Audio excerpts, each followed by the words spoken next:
Assalamualaikum warahmatullahi wabarakatuh.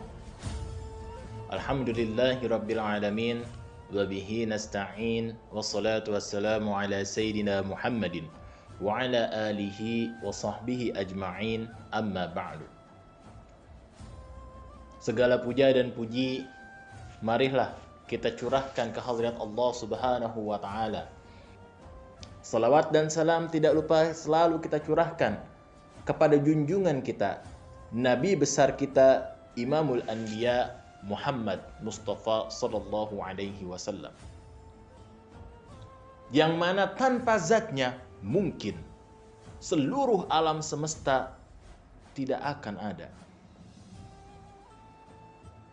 Dibuktikan dengan firman Allah Subhanahu wa ta'ala, Asta'udzu billah, wa ma arsalnaka illa rahmatan lil alamin.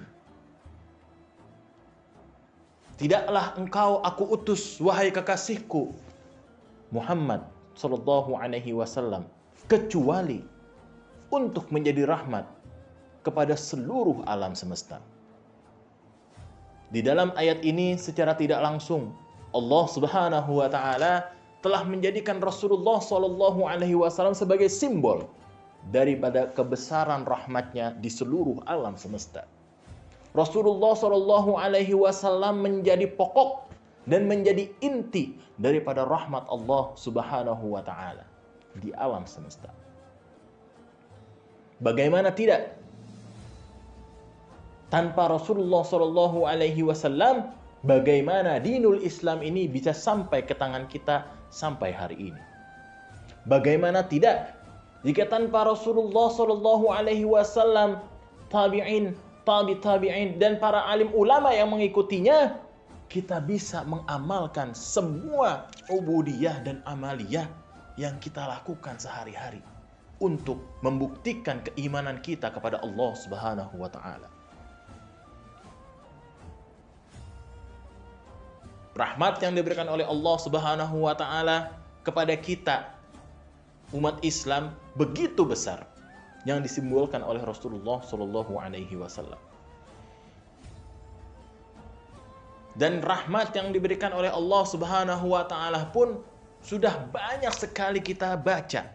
Pada saat kita mengulang bacaan-bacaan Al-Quran kita, selalu terbesit dan selalu terlewat kata-kata rahmat, rahman, rahim, dan kata-kata yang searti dengan mereka. Sebagai contoh yang paling kecil saja dari lafaz Bismillahirrahmanirrahim, lafaz yang telah Allah Subhanahu wa ta'ala bukukan di dalam kitabul Quranul Karim, dan lafaz yang selalu diajarkan oleh para alim ulama kepada kita untuk selalu kita baca sebelum kita memulai pekerjaan yang baik untuk diri kita. Kebaikan itu mencakup kepada kebaikan di dunia maupun kebaikan di akhirat. Kita selalu diajarkan, kita selalu dididik, kita selalu ditarbiyah untuk membiasakan lisan kita untuk membaca lafaz tersebut sebelum kita memulai sesuatu. Rahmat yang terkandung dalam lafaz ini, jika kita ingin tafsirkan, Bismillahi hanya dengan menyebut nama Allah Subhanahu wa ta'ala, yang bagaimana Ar-Rahman, Allah yang Rahman, Allah yang Maha Pemberi, Allah yang memberikan rahmatnya kepada seluruh makhluk di dunia, baik yang berakal maupun tidak, baik yang bergerak maupun merangkak, baik yang melata maupun hanya diam di tempatnya. Semua makhluk hidup selama masih di dunia, maka Allah Subhanahu wa ta'ala akan memberikan rahmatnya kepada mereka, baik mereka beriman ataupun tidak. Untuk mereka yang beriman, rahmat Allah Subhanahu wa ta'ala merupakan sebuah hadiah, sebuah nikmat. Untuk mereka yang belum beriman, maka rahmat yang diberikan oleh Allah Subhanahu wa ta'ala merupakan sebuah muhlah atau kesempatan. Siapa tahu nanti di akhir hayat mereka menyempatkan diri mereka untuk beriman kepada Allah Subhanahu wa ta'ala. Siapa tahu nanti di akhir hayat mereka, sebelum mereka meninggalkan dunia ini, mereka dipenuhi cahaya hidayah oleh Allah Subhanahu wa taala sehingga mereka memberikan waktu dan tenaganya untuk jalan Allah Subhanahu wa taala. Oleh sebab itu, Allah Subhanahu wa taala disifatkan sebagai Rahman, Maha Pemberi. Maha Pemberi rahmat kepada seluruh makhluknya di dunia selama mereka masih memiliki waktu di dunia. Dan Allah Subhanahu wa taala yang bagaimana lagi? Ar-Rahim. Dan Allah Subhanahu wa taala yang Rahim. Allah Subhanahu wa taala yang memberikan maghfirah dan rahmahnya kepada umat yang dipilihnya, kepada umat yang menyempatkan beriman selama masih di dunia, kepada umat yang beribadah dan memberikan amaliyahnya kepada Allah Subhanahu wa taala, kepada mereka yang mengucapkan asyhadu an la ilaha illallah wa asyhadu anna Muhammadan abduhu wa rasuluh sebelum menghembuskan nafas terakhirnya di akhirat. Dan Allah Subhanahu wa taala yang Rahim ini seperti apa lagi? Dan Allah Subhanahu wa taala yang mengadab. Allah Subhanahu wa taala yang memberikan pelajaran dan memberikan buah daripada kekufuran untuk mereka yang tidak sempat beriman sebelum mereka meninggalkan dunia. Kepada mereka yang masih dalam kekufuran pada saat mereka meninggalkan dunia. Kepada mereka yang mengindahkan segala bentuk dakwah yang diberikan kepadanya untuk beriman kepada Allah Subhanahu wa taala, menjalani segala perintahnya, menjauhi segala larangannya selama masih di dunia, dan mereka sudah meninggalkan dunia tanpa beriman kepada itu semua. Dan Allah Subhanahu wa taala pun Maha Pengazab dan Maha Pemberi pelajaran kepada mereka semuanya. Makna Rahman dan makna Rahim memiliki makna yang sangat-sangat mirip akan tetapi berbeda maknanya. Dari sini kita bisa melihat bahwasanya rahmat Allah Subhanahu wa taala itu untuk mereka yang masih ada di dunia tidak terbatas. Siapapun bisa mengambilnya. Yang melawan maupun yang menjadi kawan, itu semuanya diberikan rahmat oleh Allah Subhanahu wa taala. Akan tetapi dengan sifat Rahim, Allah Subhanahu wa taala sudah bisa memilih mereka mana yang layak dan tidak untuk mendapatkan rahmatnya. Apalagi di bulan-bulan yang sedang kita jalani pada saat ini, hadirin yang dirahmati oleh Allah Subhanahu wa taala, bulan-bulan yang disebut sebagai bulan yang penuh rahmat, bulan pengampunan. Sebagaimana Rasulullah sallallahu alaihi wasallam bersabda tentang bulan ini, "Idza dakhala Ramadan futihat abwabur rahmah wa ghuliqati abwabu jahannam wa sulsilatis syayatin." Ketika datang bulan Ramadan, di dalam waktu kita semasa kita masih hidup, maka pintu-pintu rahmat akan dibuka. Pintu-pintu jahanam atau neraka akan ditutup dan setan-setan akan dibelenggu. Begitu besar rahmat Allah Subhanahu wa taala yang ada di depan mata kita saat ini. Insya Allah kita semuanya merupakan termasuk hamba-hamba yang dapat memanfaatkannya dengan baik. Insya Allah kita semua merupakan hamba-hamba yang bisa menjadi manfaat pula untuk orang-orang yang ada di sekitar kita untuk menyebarkan kabar baik ini.